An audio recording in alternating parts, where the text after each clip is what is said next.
The mission of the Ed Brown Society is honoring history and creating opportunity.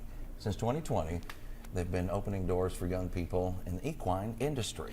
That's right. So Shania, Rayford and Clark Williams join us now to take a closer look at their impact in Kentucky and what is ahead in September at their big event. So I have been to several of the events from the Ed Brown Society, and you guys have really put on a show each and every year. So what can we expect from this event this year?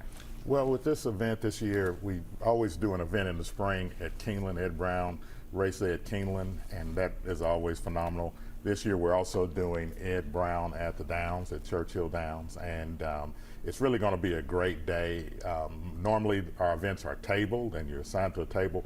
We're going to be in the starting gate suites. So every guest will be assigned to a suite rather than a table. They still can mingle between the different suites, and they can still come out into the common dining area and partake of, food if they would rather, engage out there. And there'll also be some live music, and we're just going to have a really good time on that day on September 27th. But the reason we do all of that is just so that we can expose more people to so many great ways that they can engage with the thoroughbred industry and with the sport.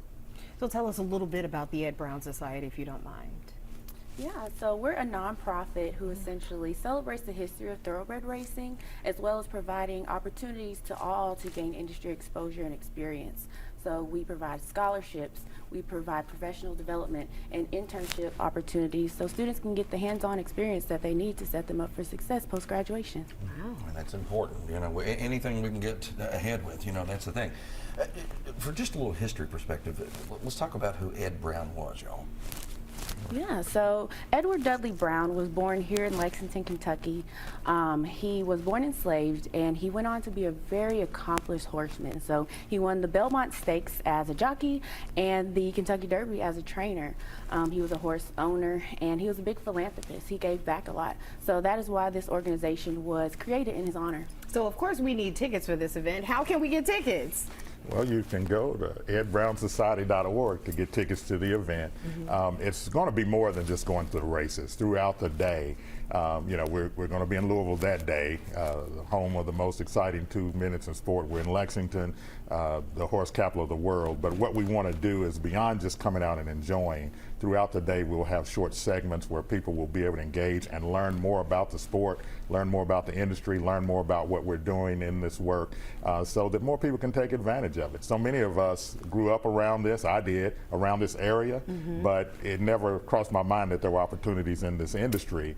And that's one of the things that we're really breaking through with so many students that are going to school around either in Lexington or Louisville, and they've never been introduced to this as an industry possibility when people from all over the world are coming here to be a part of this industry. And so we're trying to make sure that we amplify the opportunity with those that are here. Why do you continue to do this work? We do this work, really it's a labor of love.